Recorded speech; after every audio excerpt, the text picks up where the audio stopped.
Ladies and gentlemen, welcome. My name is T-Dog, otherwise known as Travis, and I'm here with Pietro, aka Pietrovos, aka Intellect, aka the most toxic player in Valorant of all time. All right. So today, what my goal is here is, we're just gonna do a quick little interview with Pete.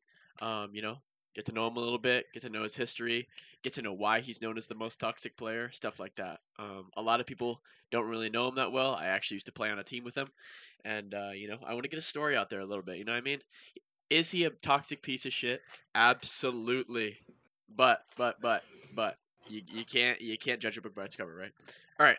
My first question for you, Pete. Um, what events have led to everyone knowing you as like the toxic guy, the earnings guy? What events have led to that? So I'd have to say it probably all starts in beta, Uh huh. where I was grinding for Radiant. I didn't really care about the game that much. I still thought CS was better, but then I hit Radiant and was getting a lot of bad teammates. So talking shit in rank constantly. Didn't have Twitter yet. Probably getting blasted there, not even knowing it. And then later on, I tried to take the game seriously. In between that stage where Valorant just came out and they hadn't released ranked, joined Mambo Mode Gaming when it was first started when it first started coming out. Uh. So the owner Gabe Wren picked me up from another team that I was on after I scrimmed them. I joined it with Riley J, Infamous, Chase, which I think he was still on the team right now, even though I don't think it's under Mambo Mode Gaming anymore. Yeah, he's with Ghost now. And from there, I guess I was just putting too much criticism on the team, so I got kicked off for that reason, even though I was playing really well. Which, to be honest, wasn't that big of a deal to me at the time because it wasn't that big of a team, and the owner was kind of weird, in my opinion, which turned out to be the truth in the future. Yep, as we know. But and then from there, I started playing with T-Dog more in ranked. Act 2 was coming out. Started grinding, met Governor, playing on a potato of a PC, but we made a team, me, Governor, T-Dog, and Verdi, and from there, we were doing pretty good, getting better every single time. Also, Farco was on that team. Yep. And I decided to be really toxic one day in a ranked match, and it just happened to be Jason R without my knowledge because I wasn't really watching him at all at the time. And he blasted me on YouTube, which for some reason really fucked up my reputation. Yeah, every single rank game I got into, people would recognize me just from my voice, even in streamer mode. Like, yo, you're the earnings guy. I'm like, yeah, bro.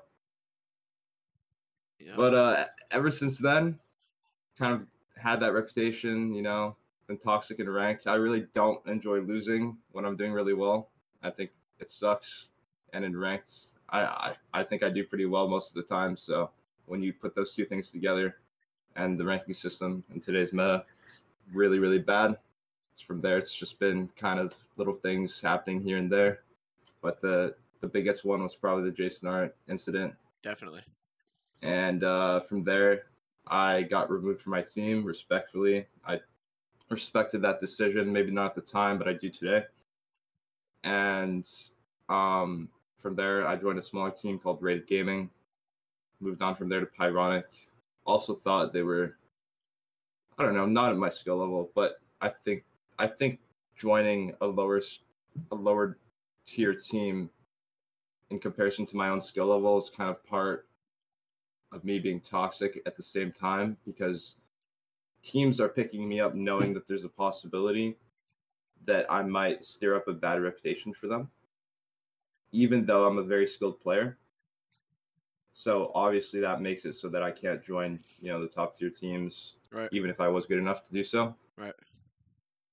And that's pretty much it when it comes to the Valorant toxic scene. It's mostly been ranked stuff, couple bigger incidents here and there, couple team things, but in the grand scheme of things,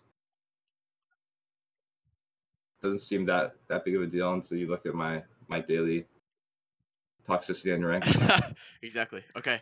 So, as you have played all types of team-oriented games, and obviously it's way easier to win or, compete, rank up, whatever you want to say, working together, being constructive, not being rude and toxic.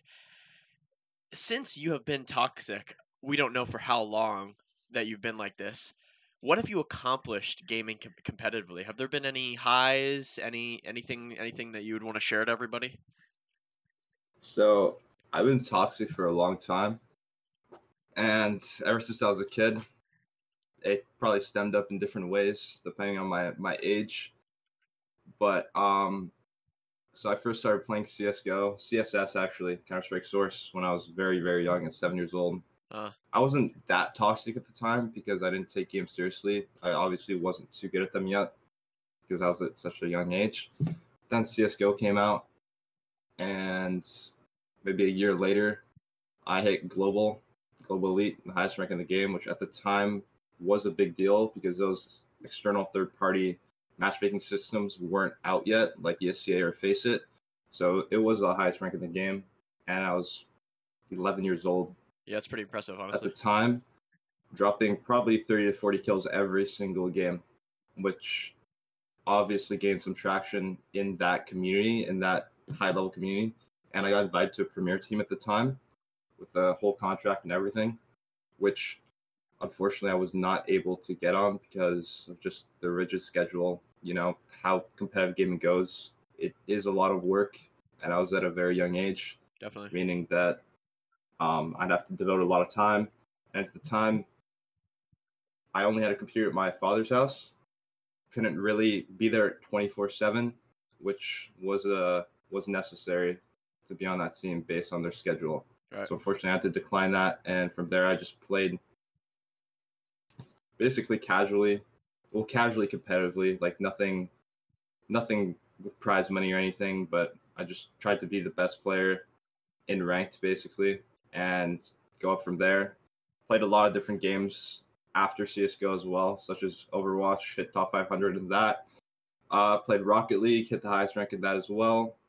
Apex Legends, I was like probably a couple games off Apex Predator. H1Z1, I hit the highest rank in. Rainbow Six, I also hit Diamond, which was the highest rank at the time before Champion came out.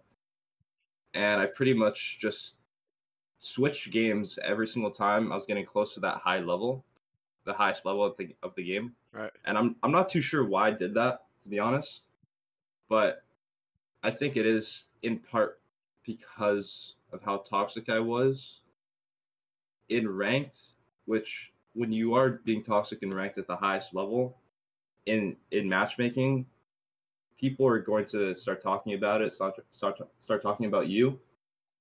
And when you try to get on a team from there, it's just almost impossible with that reputation. Even though you weren't toxic in a team environment, people people automatically put that as a red flag and don't want to see you on their team, Right. regardless of how skillful you are. Right. Definitely. Yeah, it makes sense, and it's pretty impressive that you've accomplished all these things at such a young age. Um, and my final question for you is, even though you've accomplished all of this stuff being toxic, which is theoretically, I don't know if anyone else could do it. The mental fortitude of literally ripping your teammates to shreds and still winning the game is something that I don't even know how it's even possible. But since that you have hit all these high ranks, since you have all these groundbreaking results, earnings from a game, I don't know if you've ever been under contract or anything like that, but since it's technically working, do you plan to change? And if you do, what's the next step? So today, in this present day, I've pretty much decided that I'm going to focus on school mostly and working towards becoming a software engineer. So I'm in my senior year of high school right now, and I'm just studying as hard as I can, get my grades as high as they can be Right. based on my potential, so that I can attend the best university for myself and for my future. So in terms of that, I don't really plan on trying to go pro in any video game anytime soon because I think it's going to consume a lot of my time. And with that, with consuming that much time, it just won't be worth it for me. And that being said, I'm playing ranked still. I'm still having fun playing games. And it is going to take a lot of effort to change something that I've been doing my entire life, which is being toxic. And if there's no reward for changing that, since I'm still winning games in ranked, then I might as well just keep at it. So Okay. That's the conclusion there. Yeah. Because if I want to change being toxic and try to go pro, that would definitely be a reward for doing so. But since I don't have any plans on going pro, I don't really see any point in changing my my thought process towards team play in ranked and just teammates in general. Makes sense. Well, best of luck doing that. I think it's a good idea to focus on school, use all that competitive fire that you have to, really like, treat it like basically a solo game or something, be the best you Exactly. can be. And, they don't know the background history, so you'll still get brought in. See, with school tests, the best part about them is that my teammates aren't missing shots. Like I'm here, I have my piece of paper in front of me. Yep. And I only have myself to blame for the mistakes that I make. Right. And to me personally, that's when I can be the happiest when competing in something, because I really do hate it when I have people letting me down or vice versa, or I'm letting someone else down, and it just fucks with my mental really, really hard. Right. When it goes both ways. Yep. Which sometimes I can be blind to my own mistakes based on that as well, because I'm so fixated on my teammates' mistakes. Right. But that's just the way I am, and I could hide it and I could not be toxic, but I won't be happy inside. Right. So I'd rather just let my anger out when it comes to that shit. Understood. Well, that wraps it up for my questions. Do you have anything to add? I do not. Yeah. One more thing. If you're having a bad day, please don't queue up ranked. I don't want to see you in my lobby. Thank you. Thank you guys for tuning in. I appreciate it. This has been an interview with Pietrovos. Like I said, the most toxic player in ranked. If you enjoyed, consider dropping a like, maybe subscribing. I appreciate all you guys for watching. I'm out of here. Have a good one. Deuces.